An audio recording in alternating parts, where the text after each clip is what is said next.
le Seigneur. Mais est-ce que votre pasteur prend, il prend du temps pour prier? Vous ne priez pas. Après, vous devenez dépendant. Dépendant. Est-ce que ça sont des choses difficiles à comprendre? Pourquoi on se fait esclave des deux humains?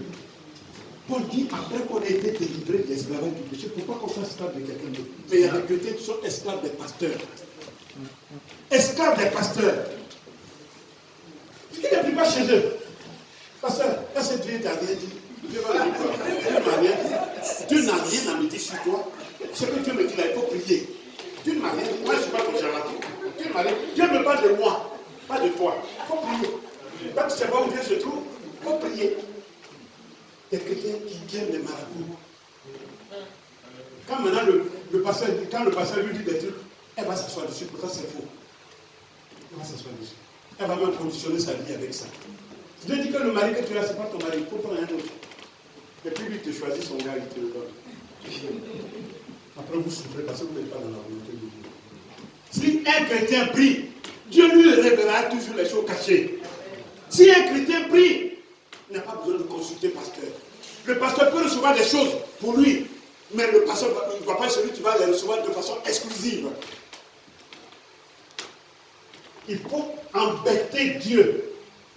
Il faut embêter Dieu. La seule façon de l'embêter, c'est de prier sans cesse. Sans cesse. De la même manière qu'on regarde l'heure. Ah, il est midi. Ah oui, je vais manger. Ah, je n'ai pas mangé. Il faut qu'on regarde. Ah, il est midi. Il faut que je prie. Ma journée, je dois la commencer en la confier à Dieu dans la prière. Au lieu de me réveiller à 7 heures, je prends la peine de me réveiller à 6 heures. Si je dois partir à 7 heures, je me réveille 1 heure avant.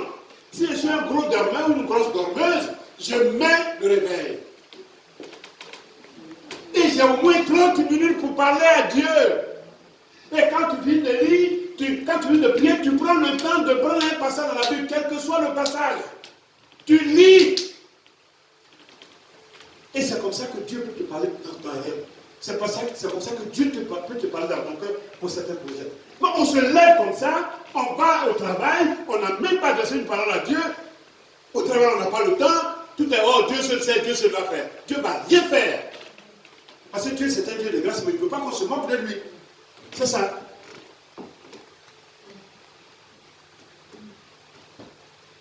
Puissons-nous accepter d'imiter cette veuve pour tous ces problèmes sans solution que nous avons. N'arrêtons pas d'aller frapper à la porte de notre Seigneur et lui présenter toutes nos difficultés. Vous allez voir que votre vie va changer. Vous allez voir que votre vie va changer.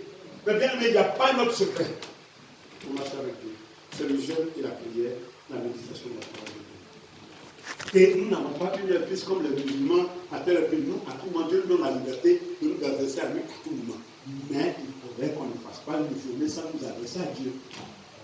Et quand on s'adresse à Dieu, ce n'est pas avec la tête, on a d'autres humains dans la tête pour nous. On se concentre sur la présence de Dieu. Sinon, on n'oubliera jamais la gloire de Dieu. Jamais.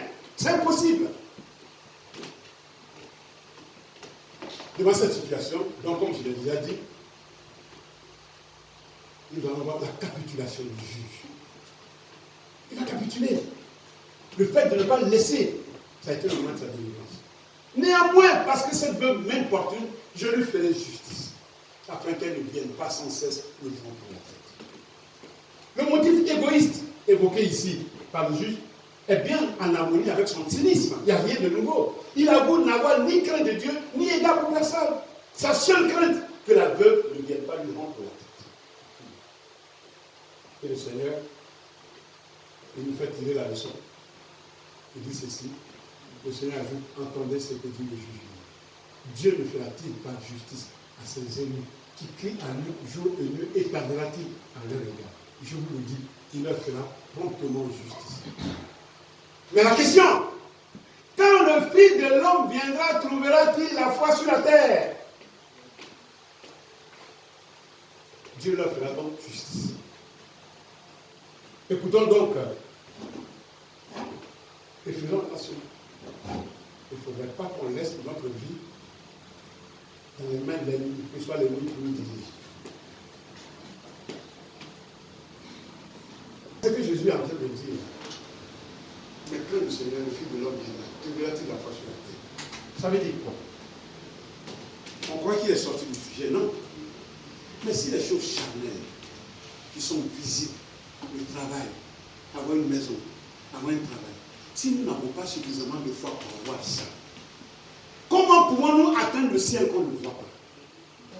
Parce que si le Seigneur vient, c'est pour prendre ses ennemis. Maintenant, si tu n'as pas la foi pour ce qu'on voit, parce que la foi même, c'est une ferme assurance des choses qu'on ne voit pas. Une démonstration de celles qu'on espère.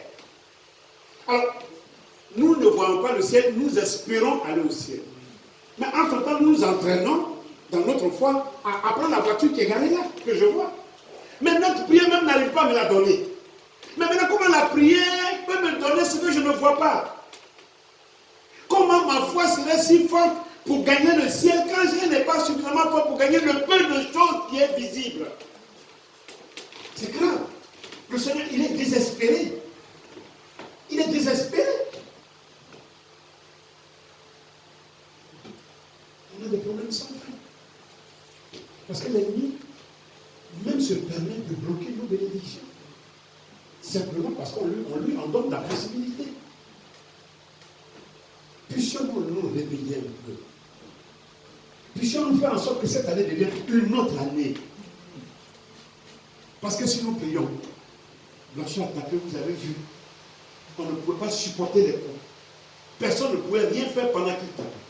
Il a fallu qu'on nous ouvre. Si vous faites ça au Seigneur, Dieu ne va-t-il pas répondre? Et si cela ne suffisait pas, il donne une autre parabole. C'est celle-là. La parabole de l'ami infidèle. Et il dit ceci. Il leur dit encore, si l'un de vous a un ami, et qu'il a le trouvé au milieu de la nuit pour lui dire, ami, prête-moi 3 pains. Car un de mes amis est arrivé de voyage chez moi, et je n'ai rien à lui offrir. Et si de l'intérieur de la maison, de sa maison, cet ami lui répond, ne m'importune pas. La porte est déjà fermée. Mes enfants et moi sommes au lit. Je ne puis me lever pour te donner des pains. Je vous le dis, même s'il ne se levait pas pour les lui donner parce que c'est son ami, il se lèverait à cause de son importunité et lui donnerait tout ce dont il a besoin. Et moi, je vous dis, demandez et l'on vous donnera. Cherchez et vous trouverez. Frappez et l'on vous ouvrira. Car quiconque demande reçoit, et celui qui cherche trouve, et l'on ouvre à celui qui frappe. Quel est parmi vous le père qui donnera une pierre à son fils s'il lui demande du pain? Ou s'il demande un poisson, lui donnera-t-il un serpent au lieu d'un poisson? Ou s'il demande un œuf, lui donnera-t-il un scorpion? Si donc méchant comme vous l'êtes, vous savez donner de bonnes choses à vos enfants, à combien plus forte raison le Père Céleste donnera-t-il le Saint-Esprit à ceux qui le lui demandent? C'est trop fort comme passage.